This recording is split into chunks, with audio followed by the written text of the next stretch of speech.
Today, I want to talk to you a little bit about setting correct rent rates, not just when you're trying to lease the unit for rent, but also from a renewal standpoint, and talk about the different strategies and when you would employ each one of those strategies.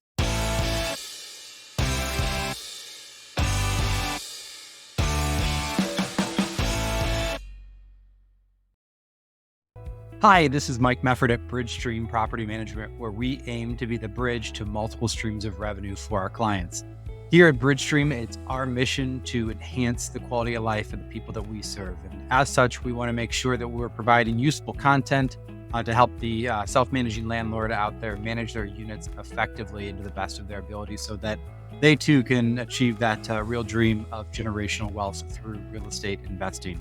Setting correct rent rates can be very easy, but it also is something that we see quite a bit people make mistakes on because they rely too much on the internet and whatever Zillow says is their estimate. And that's what they think the property is going to rent for. And I would tell you that is a mistake that you would be making. And you may be either really underpricing your unit or really overpricing your unit, depending on a few factors. The first thing that you're always going to want to consider when you're trying to determine the proper rent rate, when you are leasing out your unit and trying to find a new renter, you want to look at, first and foremost, how many bedrooms and how many bathrooms. That is where Zillow is probably going to give you the general ballpark for what that type of property would rent for based on the bedrooms, bathrooms, and the square footage of the home. From there, you want to really pay attention to some other factors.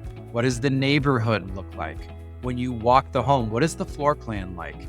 What are the finishes of the property? So when we walk in, we're trying to look at that property to see, is this a place where I'd be comfortable having my daughter rent? Does it naturally flow from one room to the next? Is the living room a decent size where they're going to have their TV on their couches and it's going to fit comfortably? What does the kitchen look like? Is the kitchen newer and more updated, or is it that 1980s kitchen that we keep trying to salvage the cabinets from tenant to tenant to tenant? What does the paint look like on it? The general feel as soon as you walk into the unit, is it bright and just a lot of natural sunlight and fresh and clean? Does it smell good? Even when you go into the bedrooms, what are the bedroom sizes like? Closet sizes? Looking at the bathrooms and the tub surround, what does that look like? The condition and the quality of the finishes inside the unit is absolutely going to have an impact not only on that rental rate, but also on the type of prospect that you attract. The nicer and cleaner your unit, the more likelihood you have of attracting a high quality tenant. If you skimp on painting and you skimp on the different repairs and updates, you are going to attract a tenant that doesn't care as much about those little details and probably someone that lives more on the dirty side and is just more of a risk that they potentially will not pay their rent. As you walk down the street and you're outside, what are the neighbor houses like? Are there boarded up houses next to it? Are all of the other homes on the street very well kept and maintained? The location, how close is the property to major retail so that they can get to major retail quickly? In the rear of the property, what is the backyard like? Is it on a busy street? Is it fenced in and it's going to appeal to people with young kids and dogs and cats and other animals? Each one of these things is going to have an impact on what you can rent your home for. If you're just talking about single family homes only, I want to talk about two different strategies that we've seen be really effective. And I can't say that one is right and one is wrong. It is the strategy that each owner takes. First, let's talk about pricing your unit to maximize the amount of rent that you can get. And there's pros and cons associated with that. If you try to get the absolute peak amount of rent, there's a few things that are going to happen. First, it is going to take you longer naturally to rent that unit. At Bridgestream, we are huge believers in using data to make our decisions in all of our processes as we move forward. So from a leasing standpoint, if your unit is priced appropriately, it should be getting 7 showings per week. If you're getting less than 7 or 2 or 1, I would tell you you're at the absolute top of the market, and that could take you 4, 6, 8 weeks to lease. If you are getting 15, 20, then you're probably priced too low. Just some things to keep in mind, but always track your data and how long it's taking you to lease your units. Going back to when you set that rent rate really high as you're trying to find a new prospect, you have to be aware of that time of year that you're trying to set that rent rate and what you're trying to achieve. If you're trying to rent it at that super high price in November, December, January, especially here in the Dayton market, it is going to take significantly longer to lease than it traditionally would in the summer months. The other issue that happens when you price your unit really high at that very high end you have to crush it on service. And the expectation of that resident that all repairs are going to be taken care of immediately once they move in is significantly higher. We have seen that example play out multiple times where owners got a little bit more than we actually anticipated they would get when we leased their unit out. But those residents had very high expectations, and the amount of work orders that they put in were much higher than a resident that was priced more realistic with the property when they first moved in. The pros are you're getting that increased rent. The negatives are you're going to take longer to lease. Your expectations of your resident are much higher.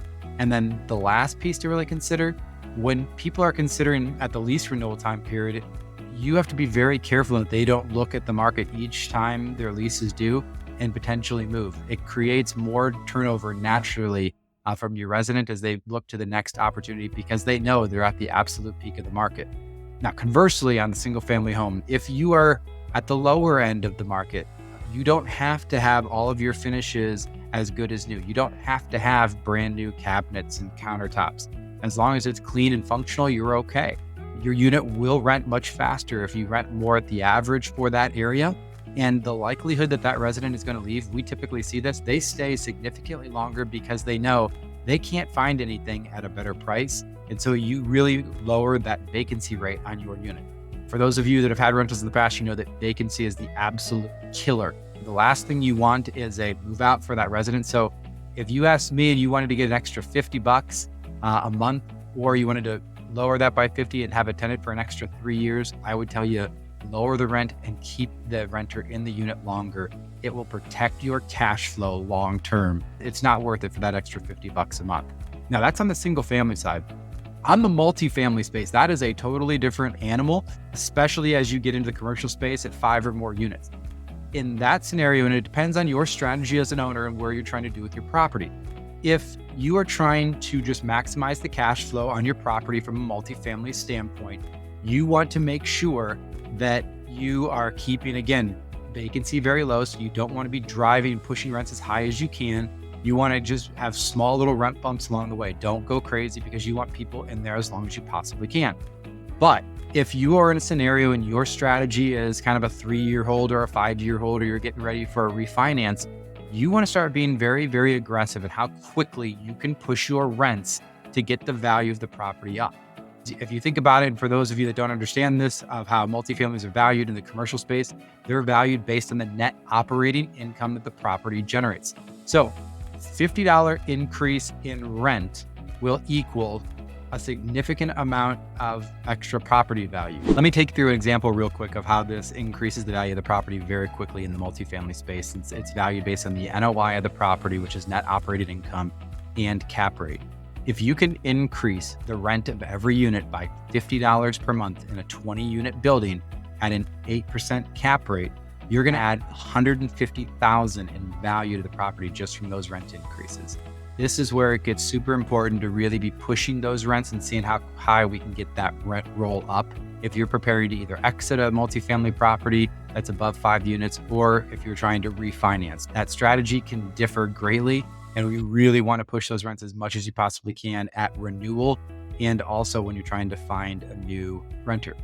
Lastly, just touching briefly on renewals and how to handle renewals. It is always our recommendation at Bridgestream to issue a price increase at renewal. You want your residents to understand that after their lease is up, there's always going to be some type of increase coming. What you don't want to do is go 3-4 years without an increase and then hit them with a large increase after that 3-4 year time period. It's hard for them to adjust. But if you just keep the increases small at $10, $20 a month, that's not enough to warrant them wanting to move and trying to find something new. The cost to move is just too expensive. And while they don't love the price increase, they'll generally just take it and accept it as part of the cost of living increase and move forward. That is one of the biggest things that we'd always recommend to our owners is don't ever not increase the rent. You always want to increase the rent, even if it's a small amount, just so your resident gets comfortable that they will receive a rent increase each and every time their renewal is due. Also, on the month-to-month side, just real quick, if your resident does select a month-to-month option, they are paying for that convenience to go month-to-month, so you should be charging an additional amount. We charge an additional $35 for someone that's going to go month-to-month on their renewal. Here at Bridgestream, we really take time to work with our clients, understand their situation, what they're trying to get out of their real estate investment, And then we build custom strategies. And this pricing strategy is very much based on the goal of the owner with their real estate investment. And we will tailor custom plans just for them. We encourage you to do just the same and take the time to really think about, what am I trying to do with my asset? Because it will change your pricing strategy for how you will handle new leases and lease renewals. As you're walking the floor plan and walking through the property, you're going to look at all of the positives and then the negatives that really stick out to you. Now, if this is a property that just has the big family room, well done kitchen, great bathroom, great backyard, good street, good location, you can go higher than whatever you would think normally on that Zillow estimate that you might see. However, if it's got some major red flags where the bathroom is not great, or the bedrooms are really small and smaller closets, or it's on a main street, I would tell you you're probably going to have to go below what you would expect from a estimate standpoint. But again, track your data, track how many leads you're generating, how many showings you're doing. That magic number should be about 7, and that's telling you that you've priced it appropriately. You should be able to move that unit within 2 weeks or less. That'll do it in terms of how to price your units effectively, both when you're trying to find a new renter-to-renter unit or during a lease renewal process. We hope this video really helped you. Again, if you're looking for more information, Bridgestream is happy to help answer any questions you may have. You can reach out to us and find more information at bridgestreampropertymanagement.com. Be sure to hit that like below. And if you're looking for more content from us, we post new content every week about how to manage your rental more effectively.